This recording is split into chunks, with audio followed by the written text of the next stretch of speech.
Hello जय हिंद दोस्तों, वंदे मातरम। स्वागत है आप सभी का सत्या एक्सीलेंट यूट्यूब चैनल पे। जो लोग लाइव जुड़ चुके हैं उनसे रिक्वेस्ट है कि एक बार शेयर कर दीजिए। और आज की जो हमारी क्लास होने वाली इलेक्ट्रीशियन थ्योरी अर्थात आईटीआई सेकेंड ईयर वाले स्टूडेंट के लिए होने वाली है, जो कि डीसी जनित से इसमें क्वेश्चन कवर किया जा रहा है। और डेली रात 8 बजे आपको क्लास हमारी मिलती है। तो 8 बज चुके हैं और अब हमारी क्लास शुरू होने वाली है। तो चलिए आज का क्वेश्चन शुरू करते हैं। और आज की जो हमारी वीडियो होने वाली है पार्ट 3 के अंतर्गत होने वाली है। 2 वीडियो मैंने यहाँ पर डीसी जनित से संबंधित मैं आपको पहले भी दे चुका हूँ। यदि आपने नहीं देखा है वो वीडियो, तो इस वीडियो के डिस्क्रिप्शन में आपको लिंक मिल जाएगा, आप वहाँ से भी जाकर देख सकते हैं। तो चलिए दोस्तों आज का क्वेश्चन शुरू करते हैं। क्वेश्चन नंबर 41 से कह रहा है क्वेश्चन कि 4 ध्रुवों वाला डीसी जनित्र 1800 आरपीएम पर चल रहा है, तो आर्मेचर में धारा की आवृत्ति होगी। देखिए दोस्तों, ऐसे क्वेश्चन को आप बिना इसका ऑप्शन देखे भी लगा सकते हैं, लेकिन कुछ लोग पहले से भी इसका आंसर दे रहे हैं लेकिन थोड़ा सा रॉन्ग दे रहे हैं। चलिए एक बार इसको हम सॉल्व कर लेते हैं। देखिए इसमें पोलों की संख्या हमारा कितना दिया गया है, तो 4 ध्रुव, मतलब कि पोलों की संख्या हमारा कितना दिया गया, P बराबर दे दिया गया 4। और पूछ रहा है कि डीसी जनित्र 1800 आरपीएम पर चल रहा है, मतलब कि NS का मान हमारा कितना दे दिया गया, 1800 दे दिया गया है। और पूछ कह रहा है आर्मेचर में धारा की आवृत्ति पूछ रहा है, मतलब कि यहाँ पर हमसे F का मान पूछ रहा है, फ्रीक्वेंसी का। अब दोस्तों देखिए हम इसको कैसे सॉल्व करेंगे, वही सूत्र अपनाएंगे जो कि मैंने पिछली वीडियो में आपको बताया था। NS बराबर यहाँ पर हो जाता है 120 गुणे F/P। ठीक है, यही हमारा सूत्र होता है और इसी सूत्र पे हम इसको लगाने वाला है। इसमें हमको फ्रीक्वेंसी पूछा गया, मतलब कि F पूछा गया है, तो हम F को क्या करते हैं, बाहर निकाल देते हैं। तो F को जब हम बाहर निकालेंगे दोस्तों, तो हमारा हो जाएगा F बराबर NSP/120। अब दोस्तों देखिए NS का मान हमारा कितना दिया गया, तो 1800 दिया गया, आप यहाँ पर देख सकते हैं। तो 1800 गुणे P का मान कितना दिया गया, 4 दिया गया। ठीक है, अब यहाँ पर बटा कर दीजिए 120। अब एक शून्य से एक शून्य कटा दीजिए और ये आपका इस तरह भी आप कटा सकते हैं। तो यहाँ पर इसको कटाएंगे तो कितना आंसर आ जाएगा, तो ये आपका आ जाएगा 60 हर्ट्ज। कितना आएगा, 60 हर्ट्ज आएगा, ये हर्ट्ज में आता है। तो यहाँ पर चलिए ऑप्शन में देख लेते हैं क्या हमारा 60 हर्ट्ज दिया गया है या नहीं दिया गया है। तो दोस्तों यहाँ पर हमारा 60 हर्ट्ज नहीं दिया गया, मतलब कि यहाँ पर हम क्वेश्चन के अनुसार ऑप्शन नंबर डी मारेंगे कि इसमें से हमारा कोई भी ऑप्शन सही नहीं है और ये हमारा डी ऑप्शन बिल्कुल करेक्ट आंसर हो जाता है। चलिए आगे बढ़ते हैं हम क्वेश्चन नंबर 42 पे। कह रहा है क्वेश्चन कि एक विलगित उत्तेजित अर्थात सेपरेटली एक्साइटेड जनरेटर में होता है, मतलब क्या चीज़ होता है। जैसे कि ऑप्शन दिया गया है कि क्षेत्र वाइंडिंग को बाह्य डीसी स्रोत से उत्तेजित किया जाता है, और बी ऑप्शन दिया गया बाह्य क्षेत्र वाइंडिंग प्रयोग की जाती है, सी ऑप्शन दिया गया इसमें कि बाह्य कुंडली प्रयोग की जाती है, और डी ऑप्शन दिया गया कि क्षेत्र वाइंडिंग स्वयं उत्पादित होती है। तो चलिए एक बार सभी लोग इसका आंसर दे लीजिए। और मेरा दोस्तों यहाँ पर कहना है आपसे कि मेरी क्लास डेली रात 8 बजे आती है, तो आप सभी लोग 8 बजे तक सभी लोग जुड़ जाइए, क्योंकि ये क्लास 8 बजे से लगभग 8:30 बजे तक ही चलती है। उसके बाद ये ऑटोमेटिक अपलोड कर दी जाती है वीडियो, तो आप बाद में भी देख सकते हैं, कोई भी दिक्कत नहीं है। तो यहाँ पर हमारा सही हो जाता है ऑप्शन नंबर ए बिल्कुल करेक्ट आंसर, अर्थात एक विलगित उत्तेजित जनरेटर में क्षेत्र वाइंडिंग को बाह्य डीसी स्रोत से उत्तेजित किया जाता है, और प्रत्येक उत्तेजित जो जनित्र होता है उसकी क्षेत्र कुंडलियों को ही किसी बाह्य डीसी धारा अर्थात स्रोत उत्तेजित या उत्तेजित किया जाता है उसके अनुसार। तो यहाँ पर क्वेश्चन के अनुसार हमारा ऑप्शन नंबर ए बिल्कुल करेक्ट आंसर हो जाता है। क्लियर हो गया दोस्तों। आइए नेक्स्ट क्वेश्चन पे आते हैं, क्वेश्चन नंबर 43 पे। कह रहा है क्वेश्चन कि एक डीसी जनरेटर में ब्रश का तनाव उसके कार्य के लिए बहुत महत्वपूर्ण होता है। अतिरिक्त ब्रश तनाव से मशीन का वेग कम हो जाएगा उस समय, या निर्गत वोल्टता कम हो जाएगी, या यहाँ पर ऑप्शन दिया गया है कि निर्गत वोल्टता बढ़ जाएगी, या डी ऑप्शन दिया गया है कि दिक् परिवर्तक अतिरिक्त होगा और सतह खिंच जाएगी। तो कौन सा ऑप्शन आपको इसमें सही लग रहा है, चलिए एक बार सभी लोग इसका आंसर दीजिए। ये इजी क्वेश्चन है दोस्तों, आपको थोड़ा सा टफ लग रहा है लेकिन ये इजी क्वेश्चन है। देखिए यहाँ पर हमारा सही हो जाएगा ऑप्शन नंबर डी बिल्कुल करेक्ट आंसर, अर्थात over heating of commutator and surface wear out, अर्थात दिक् परिवर्तक अतिरिक्त होगा और सतह घिस जाएगी। मतलब कि एक डीसी जनरेटर में बाह्य ब्रश का जो तनाव होता है उसके कार्य के लिए ही बहुत ही महत्वपूर्ण होता है, और जो अतिरिक्त ब्रश तनाव होता है उससे क्या होता है, इससे दिक् परिवर्तन जो होता है अतिरिक्त होगा और सतह क्या हो जाएगा, घिस जाएगा। और इसी में आपको इसी क्वेश्चन के पूछ रहा है कि इसका आंसर क्या है, तो इसलिए हम यहाँ पर मारेंगे ऑप्शन नंबर डी, बिल्कुल करेक्ट आंसर डी ऑप्शन दोस्तों हमारा सही हो जाता है। आइए नेक्स्ट क्वेश्चन पे आते हैं, क्वेश्चन नंबर 44 पे कह रहा है क्वेश्चन कि अगर एक डीसी के सप्लाई टर्मिनल को आपस में बदल दिया जाए तो क्या होगा। अगर एक डीसी आपके पास है, कोई भी मशीन है, उसके सप्लाई टर्मिनल्स को हम आपस में बदल देते हैं तो क्या होगा। ऑप्शन देख लीजिए, दिया है ऑप्शन मोटर एक डीसी जनरेटर के समान कार्य करेगी, बी ऑप्शन दिया गया कि चक्रण की दिशा परिवर्तित हो जाएगी, और सी ऑप्शन दिया गया है चक्रण की दिशा अपरिवर्तित रहेगी, और यहाँ पर डी ऑप्शन दिया गया है कि मोटर जल जाएगी। तो इसमें आपको कौन सा ऑप्शन सही लग रहा है, एक बार सभी लोग इसका आंसर दीजिए।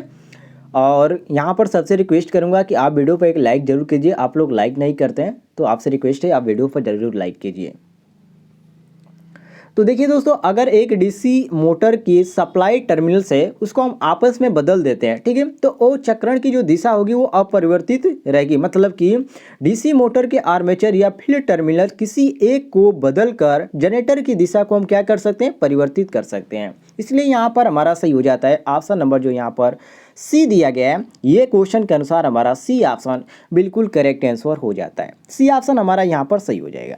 आइए आगे बढ़ते हैं, क्वेश्चन नंबर 45 पे कह रहा है क्वेश्चन एआरसी वेल्डिंग में प्रयोग होने वाला जनरेटर है। जो एआरसी का आपने नाम सुना होगा, इसमें पूछ रहा है कि इसमें कौन सा जनरेटर प्रयोग में लाया जाता है, डीसी सीरीज जनरेटर या डीसी शंट जनरेटर या डीसी कंपाउंड जनरेटर या कम्युलेटिव कंपाउंड जनरेटर। चलिए, बहुत सारे लोग जुड़ चुके हैं और सबसे रिक्वेस्ट है कि आप सभी लोग 8 बजे तक लाइव आ जाइए कीजिए, ठीक है, इतना लेट काम नहीं चलेगा। तो देखिए दोस्तों, यहाँ पर हमारा सही हो जाता है कौन सा, ऑप्शन नंबर सी हमारा सही हो जाता है, डीसी कंपाउंड जनरेटर। मतलब कि एआरसी वेल्डिंग में डीसी कंपाउंड जनरेटर प्रयोग किया जाता है, और ये जो जनरेटर होता है शंट तथा श्रेणी जनरेटरों का एक स्वरूप होता है, ठीक है, इसको आप ध्यान रखिएगा। मतलब कि जैसे कि आपने ग्रामर के अनुसार पढ़ा होगा कंपाउंड नाउन, तो इसमें क्या होता है, दो नाउन के योग से एक जो शब्द बनता है उसको कंपाउंड नाउन कहते हैं। तो इसी तरह यहाँ पर हो जाता है डीसी आपका जो कंपाउंड मोटर, ठीक है, जो कि आपका सीरीज और शंट से मिलकर बना होता है, इसी को हम कंपाउंड कहते हैं। तो यहाँ पर क्वेश्चन के अनुसार हमारा सी ऑप्शन बिल्कुल करेक्ट आंसर हो जाता है।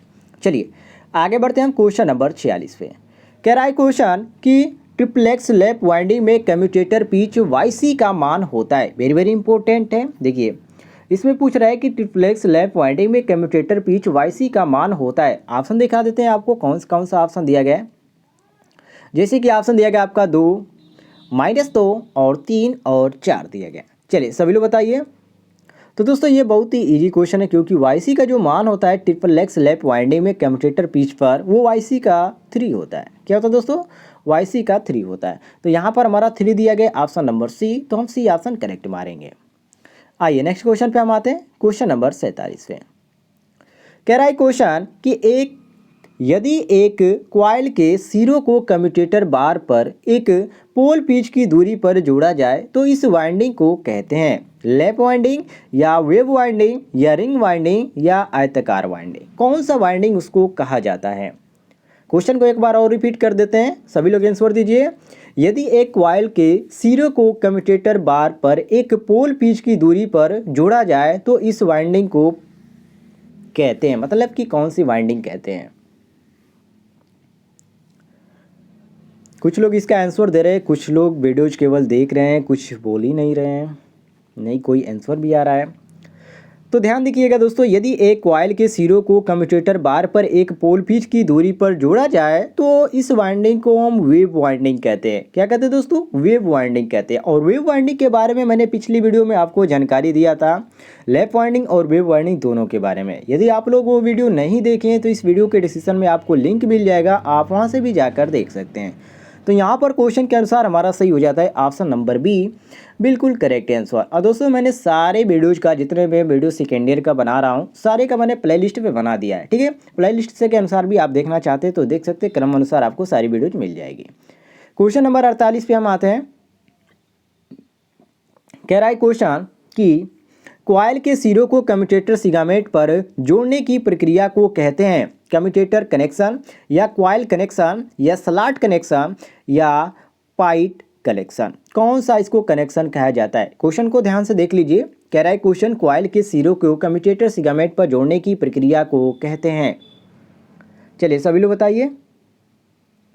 तो ध्यान दीजिएगा दोस्तों, कॉइल के सिरों को कम्यूटेटर सिगामेंट पर जोड़ने की जो ये प्रक्रिया है उसको ये हम क्या बोलते हैं? कॉइल कनेक्शन बोलते हैं।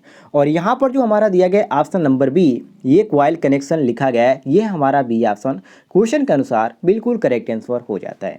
क्लियर हो गया? आगे बढ़ते हैं अब क्वेश्चन नंबर 49 पे।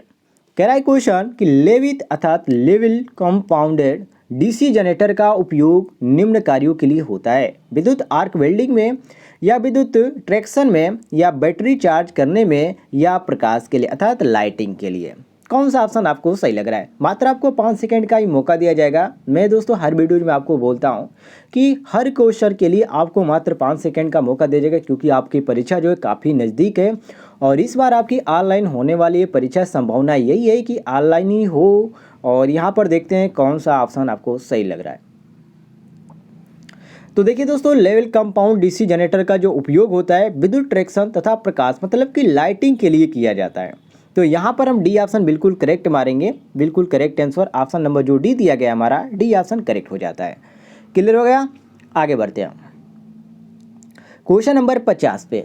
कह रहा है क्वेश्चन कि डीसी जनरेटर में प्रेरित ईएमएफ मतलब इलेक्ट्रोमोटिव फोर्स का सूत्र यहाँ पर दिया गया फाई मतलब कि प्रति ध्रुव की औसत चुंबकीय फ्लक्स, और जेड बराबर दिया गया चालकों की कुल संख्या, एन बराबर दिया गया आरपीएम में घूर्णन का वेग, और पी बराबर दिया गया ध्रुवों की संख्या, और एयर दिया गया समांतर पथों की संख्या। तो दोस्तों यहाँ पर तो सब कुछ हमको दिख ही रहा है, बस आपको क्या करना है जो जो दिया गया है उसको आप पहले तो लिख लीजिए। तो इसमें हमारा दिया गया है फाई जेड एन पी और ए, और आप सभी को मालूम है इसका एक मिलाकर एक सूत्र हमारा क्रिएट होता है, जिस सूत्र को हम नाम दिए हैं क्या?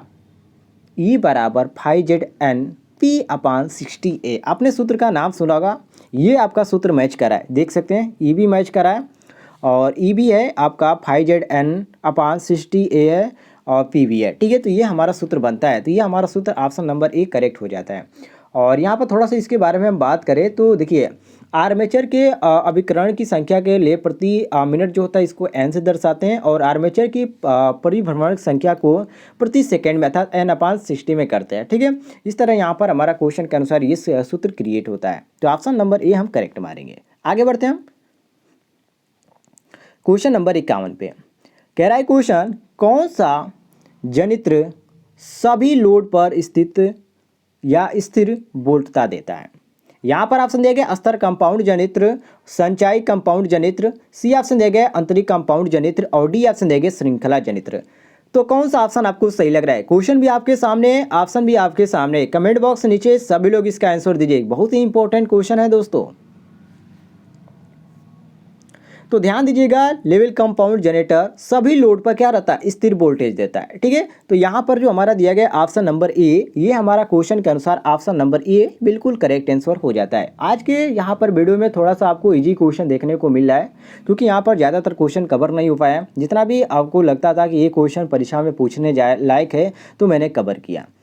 चलिए क्वेश्चन नंबर यहाँ पर हम आते हैं 52 पे। कह रहा है क्वेश्चन कि डीसी आर्मेचर लपेटन खाली स्थान कोटियों का होता है।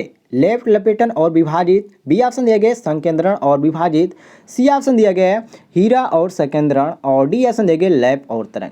तो इसमें आपको कौन सा ऑप्शन सही लग रहा है? चलिए एक बार सभी लोग इसका आंसर दीजिए। जितने भी लोग लाइव देख रहे हैं सबसे रिक्वेस्ट है कि आप हर एक क्वेश्चन का आंसर देवा कीजिए। देखिए इसमें लैप और वेव की बात की गई है, तो मैं आपको यहाँ पर सारी जानकारी दे दूंगा। चलिए सभी लोग इसका आंसर दीजिए एक बार फिर। तो यहाँ पर हमारा सही हो जाता है ऑप्शन नंबर डी अर्थात लैप और तरंग। अब दोस्तों यहाँ पर लैप और यहाँ पर तरंग की बात कही देगी, तो मैं आपको इसके बारे में थोड़ी सी जानकारी दे देता हूँ। देखिए डीसी आर्मेचर वाइंडिंग जो होता है लैप तथा वेव दोनों प्रकार के होता है, और यदि लैप की बात किया जाए तो देखिए लैप वाइंडिंग में धारा का जो मान होता है उच्च होता है और वोल्टेज का मान क्या होता है, निम्न होता है। और वेव वाइंडिंग में क्या होता है, वेव वाइंडिंग में धारा का मान निम्न होता है और वोल्टेज का मान उच्च होता है। मतलब कि लैप वाइंडिंग में A बराबर P होता है और वेव वाइंडिंग में A बराबर 2 होता है। इसलिए यहाँ पर क्वेश्चन के अनुसार हमारा सही हो जाता है ऑप्शन नंबर डी, बिल्कुल करेक्ट आंसर। क्लियर हो गया दोस्तों। आइए आगे बढ़ते हैं क्वेश्चन नंबर 53 पे। कह रहा है क्वेश्चन कि स्थिर चाल पर चलने वाले श्रेणी विशिष्ट जनरेटर में वृद्धि के साथ टर्मिनल वोल्टेज बढ़ती है या अपरिवर्तित रहती है या घटती है या इनमें से कोई नहीं। क्वेश्चन बिल्कुल फ्रेश है दोस्तों, आप सभी लोग इसका आंसर दे सकते हैं। ये बिल्कुल इजी क्वेश्चन है, IITI लेवल का क्वेश्चन है दोस्तों। और जितने भी क्वेश्चन मैं आपको बता रहा हूँ इसमें सभी क्वेश्चन आपके किसी ना किसी परीक्षा में पूछे गए हैं। तो देखिए दोस्तों DC सीरीज मोटर के लिए IA बराबर ISE बराबर IA होता है। देखिए यहाँ पर मैं लिख देता हूँ, IA बराबर आपका होता है ISC बराबर IA। ठीक है, ये हमारा सूत्र होता है। क्योंकि तीनों सीरीज में जुड़े होते हैं इसलिए धारा का जो मान होता है समान होता है, जिसको हम V बराबर EB माइनस IA RA से इसको हम डिनोट करते हैं। यदि आप इस पर सवाल लगाए होंगे तो आपको पता होगा, मैं इस पर बहुत सारे सवाल भी आपको नेक्स्ट वीडियो में कवर कर दूंगा। देखिए इसका जो सूत्र होता है V बराबर EB माइनस IA RA होता है, जिसमें जो आपका EB दिया गया है ये आपका होता है जनरेटेड वोल्टेज और जो आपका V दिया गया है ये आपका होता है टर्मिनल वोल्टेज और IA जो दिया गया है ये आपका होता है आर्मेचर करंट होता है। ठीक है, और यहाँ पर हमारा क्वेश्चन के अनुसार बिल्कुल सही जो दिया गया है वो हमारा ऑप्शन नंबर सी दिया गया, मतलब कि घटती है। क्वेश्चन के अनुसार हमारा जनरेटर में वृद्धि के साथ टर्मिनल जो वोल्टेज है वो घटती है। क्लियर होगा दोस्तों। आगे बढ़ते हैं, क्वेश्चन नंबर 54 पे आते हैं। कह रहा है क्वेश्चन कि DC जनरेटर के लिए भार संतृप्त विशेषताएं निम्न के बीच का संबंध प्रदान करती है। E एंड IF के या V एंड IF के या V एंड IA के या नॉन ऑफ दिस। थोड़ा सा यह टफ क्वेश्चन है दोस्तों, ये समझने लायक क्वेश्चन है। चलिए कुछ लोग इसका आंसर नहीं दे रहे हैं, मैं आपको यहाँ पर कंफर्म कर देता हूँ कौन सा ऑप्शन सही होगा। तो यहाँ पर हमारा बी ऑप्शन सही हो जाएगा, V एंड IF। क्यों? क्योंकि DC जनरेटर में लोड सेंचुरल वक्र जिसको हम V से डिनोट करते हैं और IF के बीच संबंध बताता है और फ्लक्स प्रति जो ध्रुव होता है तथा जो क्षेत्रफल एरिया होता है यह वर्तन प्रति ध्रुव के संबंध में प्रदर्शित करने वाला एक चुंबकीय संतृप्त वक्र कहलाता है। इसलिए यहाँ पर क्वेश्चन के अनुसार हमारा ऑप्शन नंबर बी बिल्कुल करेक्ट आंसर हो जाता है। क्लियर होगा दोस्तों। आइए आगे बढ़ते हैं क्वेश्चन नंबर 55 पे। कह रहा है क्वेश्चन कि DC जनरेटर में लौ हानियों के अंतर्गत निम्नलिखित आती है। शैथिल्य और घर्षण हानियाँ या शैथिल्य भंवर धारा और ब्रश संपर्क हानियाँ या शैथिल्य और भंवर धारा हानियाँ, या यहाँ पर डी ऑप्शन दिया गया है शैथिल्य धारा और कांपन हानियाँ। तो इसमें सभी लोग बताइए कौन सा ऑप्शन आपको सही लग रहा है। क्वेश्चन थोड़ा सा टफ है लेकिन बहुत ही इंपॉर्टेंट है, सभी लोग बताइए। तो देखिए दोस्तों DC जनरेटर के लिए आयरन लॉसेस बराबर hysteresis losses plus eddy current losses होता है। मतलब कि आयरन लॉस बराबर hysteresis loss plus eddy current loss होता है। और इसमें जो क्या होता है कॉपर जो लॉस होता है ये आपका कंडक्टर लॉस के बराबर होता है। मतलब कि यहाँ पर क्वेश्चन के अनुसार हमारा सी ऑप्शन बिल्कुल करेक्ट आंसर हो जाता है। जैसे कि आप देख सकते हैं हिस्टेरिसिस एंड ईडे करंट लॉसेस, मतलब कि शैथिल्य और भंवर धारा हानि। तो यहाँ पर क्वेश्चन के अनुसार सी ऑप्शन हमारा बिल्कुल करेक्ट आंसर हो जाता है। आइए आगे बढ़ते हैं क्वेश्चन नंबर 56 पे। कह रहा है क्वेश्चन कि क्रेन और हाइस्ट के लिए किस DC मोटर को प्राथमिकता दी जाती है। ये थोड़ा सा टफ क्वेश्चन है।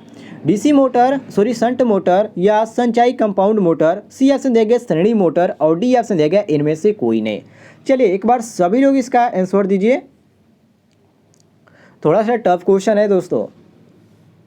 तो देखिए दोस्तों क्रेन और हाइस्ट के लिए DC सीरीज मोटर का प्रयोग किया जाता है। अब रीजन क्या है क्यों इसका प्रयोग किया जाता है, क्यों DC सीरीज मोटर का प्रयोग किया जाता है, क्यों नहीं यहाँ पर शंट का प्रयोग किया जाता है। तो देखिए इसका प्रयोग क्यों किया जाता है DC सीरीज मोटर का, तो इसका रीजन यही है कि इसका स्टार्टिंग टार्क जो होता है बहुत ही ज़्यादा होता है। और शंट मोटर का प्रयोग क्यों नहीं किया जाता है, इसलिए नहीं किया जाता है क्योंकि शंट मोटर का प्रयोग वहाँ पर किया जाता है जहाँ पर स्थिर गति की आवश्यकता होती है। तो यहाँ पर क्वेश्चन के अनुसार हमारा सी ऑप्शन बिल्कुल करेक्ट हो जाता है कि क्रेन और हाइस्ट के लिए DC सीरीज मोटर का प्रयोग किया जाता है। क्लियर होगा दोस्तों। चलिए आगे बढ़ते हैं क्वेश्चन नंबर 57 पे कह रहा है क्वेश्चन कि स्थिर वोल्टेज जनरेटर में होती है या होता है। स्थिर वोल्टेज जनरेटर का आपने नाम सुना होगा। इसमें क्या होती है, न्यूनतम दक्षता होती है, मतलब कि मिनिमम एफिशिएंसी होती है, या न्यूनतम धारा दक्षता होती है, या निम्न आंतरिक प्रतिरोध होता है, या उच्च आंतरिक प्रतिरोध होता है। चलिए सभी लोग इसका आंसर दीजिए।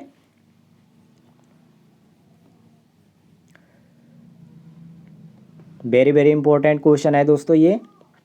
तो देखिए कांस्टेंट वोल्टेज जनरेटर में लो इंटरनल रेजिस्टेंस होती है, मतलब कि यदि इंटरनल रेजिस्टेंस की वैल्यू अधिक हो तो लॉसेस क्या होगी, अधिक होगा, और जिसके कारण जनरेटर में जो कांस्टेंट वोल्टेज होगा वो प्राप्त ही नहीं किया जा सकता है। इसलिए यहाँ पर हमारा सही हो जाता है ऑप्शन नंबर सी, अर्थात निम्न आंतरिक प्रतिरोध होगा। तो सी ऑप्शन यहाँ पर क्वेश्चन के अनुसार हमारा बिल्कुल करेक्ट आंसर हो जाता है। क्लियर होगा दोस्तों। आइए आगे बढ़ते हैं हम क्वेश्चन नंबर 58 पे कह रहा है क्वेश्चन कि डीसी जनरेटर की क्षेत्र कुंडलियां आमतौर पर निम्नलिखित की बनाई जाती है, माइका की, या कॉपर की, या ढलवा लोहा की, या कार्बन की। डीसी जनरेटर की जो क्षेत्र कुंडलियां होती है वो किस चीज़ की बनाई जाती है। तो ध्यान दीजिएगा दोस्तों, डीसी जनरेटर की फील्ड कॉइल जो होती है वो कॉपर की बनाई जाती है, और जो माइका यहाँ पर दिया गया है माइका का बिल्कुल नहीं बनाया जाता। माइका का प्रयोग कम्यूटेटर बनाने के लिए किया जाता है। और यहाँ पर जो ढलवा लोहा दिया गया है, ढलवा लोहा का युक बनाने के काम में आता है। और कार्बन जो यहाँ पर दिया गया है देख सकते हैं आप, ये कार्बन ब्रश बनाने में प्रयोग में आता है। लेकिन जो यहाँ पर कॉपर दिया गया है ये डीसी जनरेटर के क्षेत्र कुंडलियाँ इसके अनुसार बनाई जाती है। तो यहाँ पर बी ऑप्शन क्वेश्चन के अनुसार हमारा बिल्कुल करेक्ट आंसर हो जाता है। आइए नेक्स्ट क्वेश्चन पे आते हैं, क्वेश्चन नंबर 59 पे कह रहा है क्वेश्चन कि डीसी जनरेटर में ध्रुव क्रोड से ध्रुव सु निम्नलिखित द्वारा आबद्ध होता है, रिवेट, या शंकु, खात, पेच, या ब्रेंजिंग, या यहाँ पर दिया गया है वेल्डिंग। चलिए एक बार सभी लोग इसका आंसर दें। तो ध्यान दीजिएगा दोस्तों, डीसी जनरेटर में ध्रुव कोड से ध्रुव सु अर्थात जिसको काउंटर स्टॉक क्रू कहा जाता है इसके द्वारा आबद्ध रहते हैं। मतलब कि यहाँ पर जो हमारा दिया गया काउंटर स्क्रू जिसको शंखांत पेच बोला जाता है, ये हमारा बी ऑप्शन क्वेश्चन के अनुसार बी ऑप्शन बिल्कुल करेक्ट आंसर हो जाता है। क्लियर होगा दोस्तों। आइए आगे बढ़ते हैं क्वेश्चन नंबर 60 पे कह रहा है क्वेश्चन कि लैप वाइंडिंग में ब्रशों की संख्या सदैव होती है। वेरी वेरी इंपॉर्टेंट है, मैंने आपको अभी बताया था ए बराबर क्या होता है लैप वाइंडिंग में, तो ए बराबर 2 होता है। और इसी क्वेश्चन को यहाँ पर पूछ रहा है कि लैप वाइंडिंग में ब्रशों की संख्या सदैव होती है, मतलब कि ध्रुवों की संख्या की दोगुनी, या ध्रुवों की संख्या के बराबर, या सी ऑप्शन दिया गया ध्रुवों की संख्या की आधी, या डी ऑप्शन दिया गया 2। चलिए एक बार सभी लोग बताइए। तो दोस्तों यहाँ पर हमारा बी ऑप्शन करेक्ट हो जाता है कि ध्रुवों की संख्या के बराबर, मतलब कि लैप वाइंडिंग में नंबर ऑफ जो ब्रशेस होती है equal to same as the number of poles, मतलब कि ए बराबर पी, अर्थात वेव वाइंडिंग में ब्रशों की संख्या 2 होती है, ए बराबर 2। तो यहाँ पर क्वेश्चन के अनुसार हमारा बी ऑप्शन करेक्ट हो जाता है।